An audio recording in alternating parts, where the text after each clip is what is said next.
Hi, everybody, and welcome to Civil War Tech. Today, we are going to be talking about one of the most important technologies to come into use at the time of the Civil War, and that is the telegraph. Now, during wartime, communication is vital. It is extremely important to be able to communicate in all situations and to be able to get information back and forth to and from the battlefield. So the telegraph was invented in the late 1830s by Samuel F.B. Morse, and it quickly became a tool by the time of the Civil War with over 50,000 miles of telegraph line laid that was extremely important to the Union war effort especially. So today we're going to be talking a little bit about the importance of the telegraph, and I'm going to be showing you what you can do to make your own simple telegraph. So let's start out with a clip from the History Channel that shows the importance of the telegraph during the Civil War. Here we go.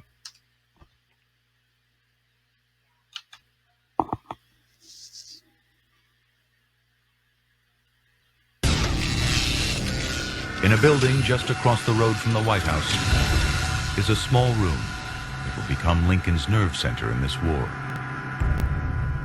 And at its heart, a simple device that will transform how this war is fought and won: the telegraph.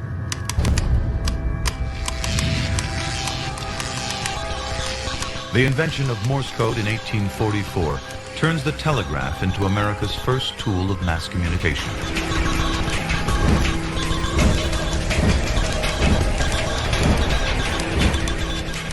Quickly encoded, the basic system of dots and dashes sealed for brief messages.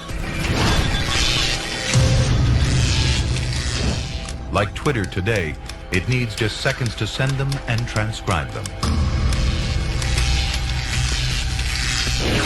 Where messengers previously took days, on horseback, over hundreds of miles, and across every kind of terrain. Now, the country's 50,000-mile telegraph network means communication is almost instantaneous. As telegraph poles snake out alongside the railroad lines, this vast country begins to shrink.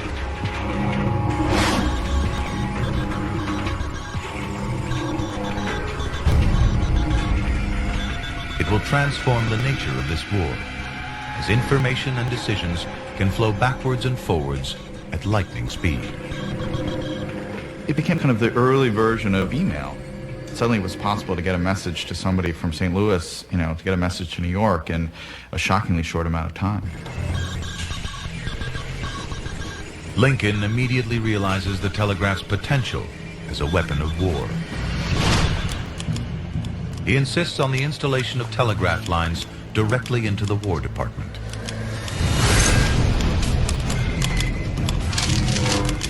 And he quickly acts to place all telegraph facilities in the Union under military control.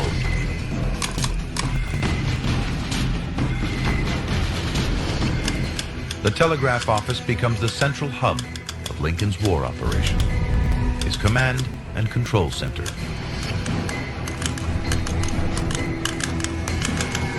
He even takes to sleeping here at busy times.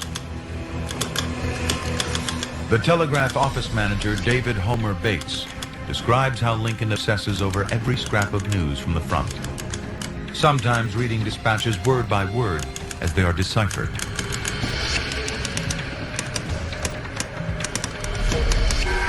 Lincoln's habit was to go immediately to the drawer each time he came into our room and read over the telegrams, beginning at the top until he came to the one he had seen on his previous visit.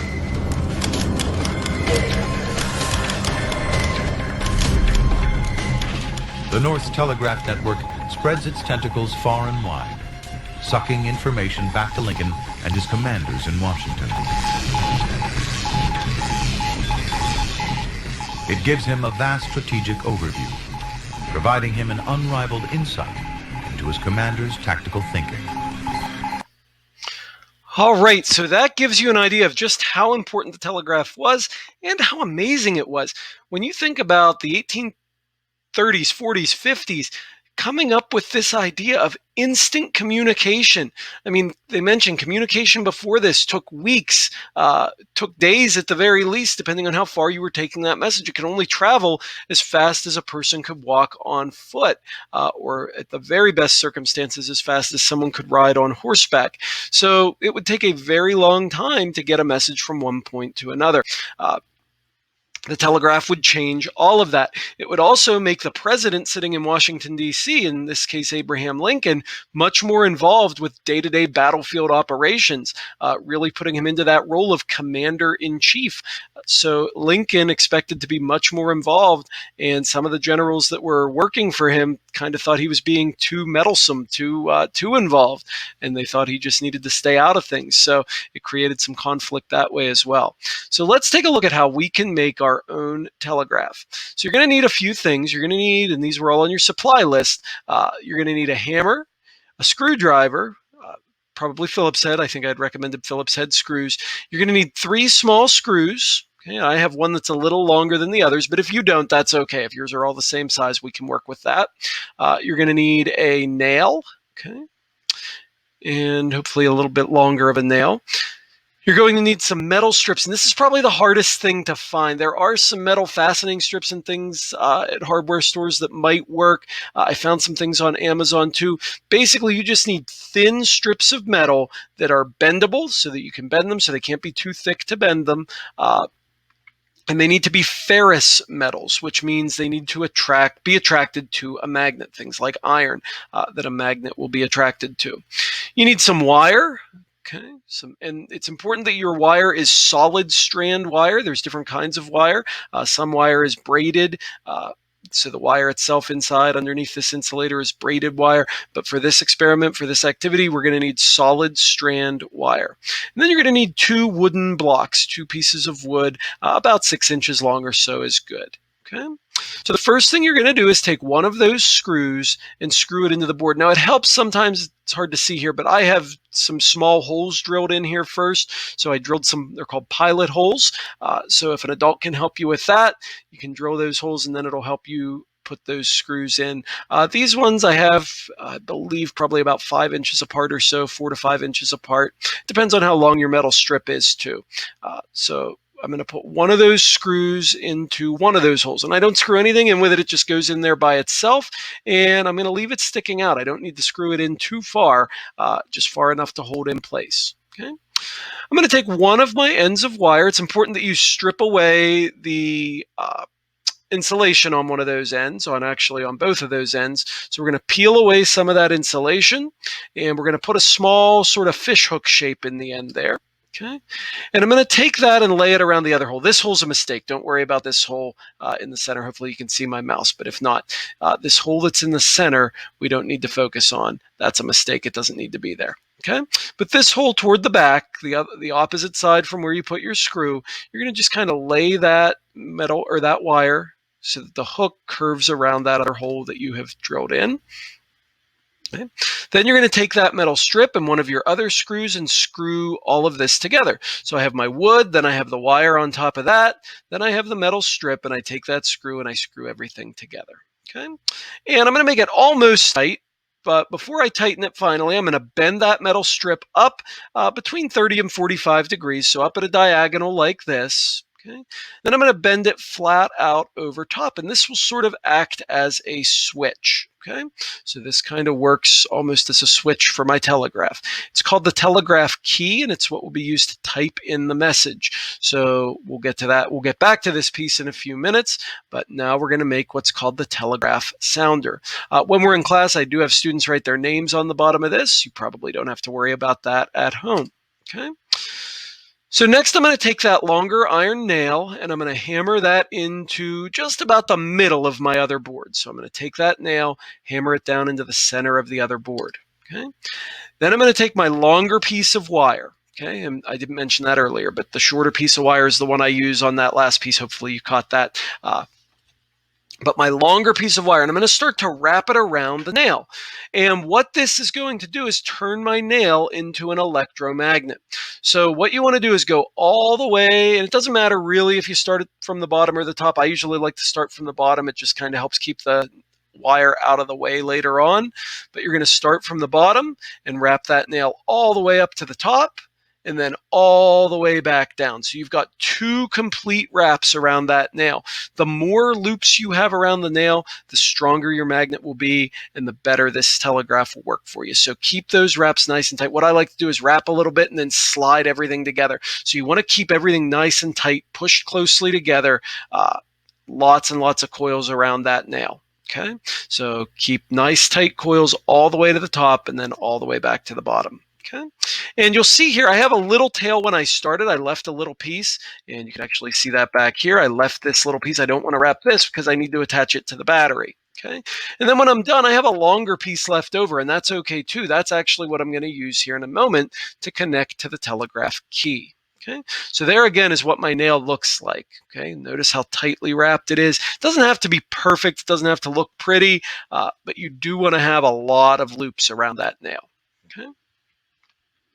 I'm going to take my metal bar here, okay, my other metal bar. This one was a little longer, and again, if yours were the same size, that's okay. We can make it work. Okay, I have another screw started right here. Again, I drilled a hole there, and I'm going to screw that piece down. Okay, then I'm going to bend it straight up. Okay, so when I bend that straight up, it's going to be parallel to the nail. So the flat edge of this metal strip is parallel to my nail. Okay, then I'm going to go ahead and tighten that down in place as tight as I can get it so that it doesn't slip or doesn't wiggle or wobble anymore. So I want that nice and tight. And then finally, I'm going to make one more bend, and I'm going to bend it so the very end of this comes out over top of the nail. And I want it really close, but not quite touching. I want to have it nice and close to that nail head, but not quite touching. Okay, and it's okay if this kind of makes an S shape to do that. It depends on how long your metal strip is, how close your screw hole is to your nail. So I might need to bend this back just a little bit so that the edge of my metal strip is over that nail head. Okay. Right. And then I'm ready to hook everything together. So I'm going to take that wire, that long end of the wire that I had left, and I'm going to kind of curl the copper part of the wire that I stripped off around that screw, that longer screw. So that's going to connect the sounder to the key. Okay. Then I'm going to connect the other 2 ends of wire that I have remaining, the short end from around the nail and the other end that I had screwed onto the key earlier, and I'm going to hook those over the terminals on a 6-volt battery. These are flashlight batteries normally. You can find them a lot of times in the camping departments. You can find them at stores like Walmart, Target, Home Depot, Lowe's, maybe your local hardware store as well. So you can find those things at places like that. One of them goes to the positive, one goes to the negative. It really doesn't matter which color wire goes to which, or if your colors don't match mine, that's okay. As long as the wire from the key goes to one and the wire from the sounder goes to the other. Since this was our shorter wire, I usually have to keep the battery kind of near the telegraph sounder, and that's okay. Okay. And that's all there is to it. Now your telegraph is connected, and you should be able to tap on the key and hear sound. Okay, and that's really all there is to it. Now that it's connected, if you tap on the key, you should hear some sound from the sounder, and we'll take a look at that here in a moment. But here is Samuel Morse, okay, 2 portraits of Samuel Morse, the inventor of the telegraph and the inventor of Morse code. Let me see here. Okay, and this is the Morse code alphabet. Every letter can be combined or can be formed by combining different patterns of dots and dashes. Most letters here are going to use between 1 and 4 dots and dashes. The only one that's different here is B, which is dash, dot, dash, dot, dot, dot, and that's 5 symbols, but everything else is between 1 and 4 symbols, most between 2 and 4 really, because we can only use 2 that are 1. E is 1 dot and T is 1 dash. So these are dots, and a dot is just tapping very quickly on that key, and then the sounder will ping off the nail like so. Okay, and these are dashes.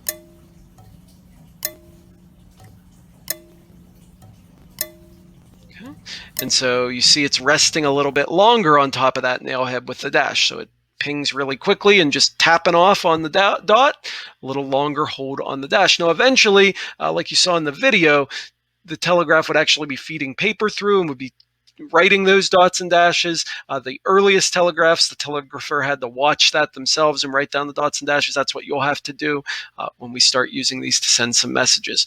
So for now, just get your telegraph built, get it set up. If you're having trouble, if it's not quite connected, there's some things you can do. First of all, hold down on the key and see if your nail is magnetized by pushing that metal bar on the sounder onto the top of the nail and seeing if it holds while you're holding down on the key. What happens with these nails is as current flows around them, it aligns the electrons, and that's what gives them the magnetic properties. So that's kind of what we have going on there. So if your nail is not magnetized, maybe something's wrong with the wire, maybe something's wrong with the connection, check on that. If the nail is magnetized, make sure your metal strip here is close enough to the head of the nail.